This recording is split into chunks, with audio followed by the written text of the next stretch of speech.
Cole, I'm confident I can do the business. Cole, if you win this fight, what are you looking to do? Who are you looking to fight next? Are you looking to move up and maybe fight? I'm going to fight a guy called Martinez in the ring. And then after, if you won the second fight? I don't know, I might want a third one, I might have a trilogy. I was going to ask you actually, Carl. Mikel Kessler's at light heavyweight now, that's a fight I want. Jean Pascal's at light heavyweight now as well. Yeah. So, you want to go to a light heavyweight? I'm not a light heavyweight. I woke up this morning at 11 stone 12, that's 166 pounds. My body fat count is very, very low. Look at the state of me, look. I've not got an ounce on me, that's just how I am, I just don't put weight on. So, for 12 stone for me is my natural weight, so there's no point in me giving away all my advantages and stepping up fighting these 14.5 stoners that are coming down to 12 stone 6. The Antonio Chavez, if you stood next to me, we've got a great tough fighter in England called Tony Bellin. He's a big strong man, and I'm not a light heavyweight. I can fight a light heavyweight and hold my own because I can punch hard, but I'm giving away all my advantages, which I don't need to do. While I can still make super middleweight, I'm going to keep making it. I presume that you had echoes of the Butte camp training with hard noise and even recreating screams of your wife. What do you think about that tactic, that strategy? It's comical, to be honest. I mean, I haven't got a wife, but I know what you mean.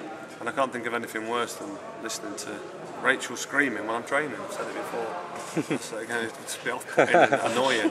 And let me tell you something, if you think a tape deck or CD or whatever he's got playing in his gym is going to imitate what he's got to face in Nottingham in front of 9,000 Cobra fans, then he's sadly mistaken, because it's not about the noise, it's deafening, but you can feel the noise from your chest. It's going to be intense, to say the least. Carl, quick question. I know you've obviously fought the much better opposition, obviously the greater opposition over the course of the last 2-3 years.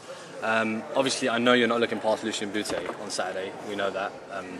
But I spoke to Eddie earlier on, and he mentioned to me that obviously you just mentioned about the weight issue, and you walk around 166 or around that weight.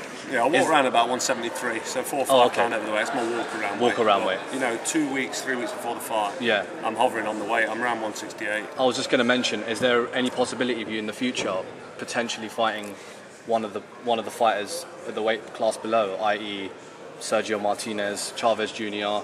That could be a big fight. I wouldn't be able to do 160 or at catch weight even. It's too light, but catch weight, somewhere in between. I could probably do 11 stone 10. 160 to 163 pounds, whatever that is. So that's potentially a possibility. I'd probably be better moving down than up. That's for sure. I agree, 100%. Michel said that he wants to gain in credibility. Just to fight you, is he already gaining credibility? Well, for taking the fight, he's going to gain credibility, but if he gets knocked out in 3 rounds, he's going to be looked at as somebody who's fought nobody. Then as soon as he steps up, he's got beaten, KO'd. How much credibility is he going to get from that? His career and his legacy will be finished. So he's taking a dangerous fight coming over here to my backyard fighting somebody who punches as hard as I do. People look at my last fight saying, "Oh, he's not knocked anybody out." Look at the level I've been fighting at. He's fighting the top level fighters, and big punchers don't get top fighters out of it. They just don't get them out of there. They beat him on points. It's as simple as that. So that fight won't go distance? Which one? This fight on Friday? That's not my prediction. No, it's a possibility that they'll go the distance. That's not what I'm saying. Either way, or? Pardon? Either way? Either way, the fight won't go to the distance. I mean, you knock him out, he knock you out. He's not knocking me out. I don't get knocked out. He's been knocked out by Colombia.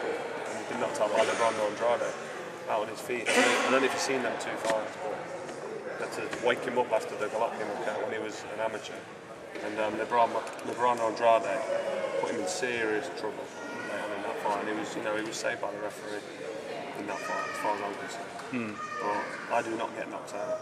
There's something wrong with me. I've been hit by a car when I was a kid, and I didn't get knocked out. And ever since then, I've got titanium in my hand, kryptonite in urine, and just can't get knocked out. Quick question, Carl. Here. The fact that he's fought nobody, does it make it harder to evaluate him? How could he?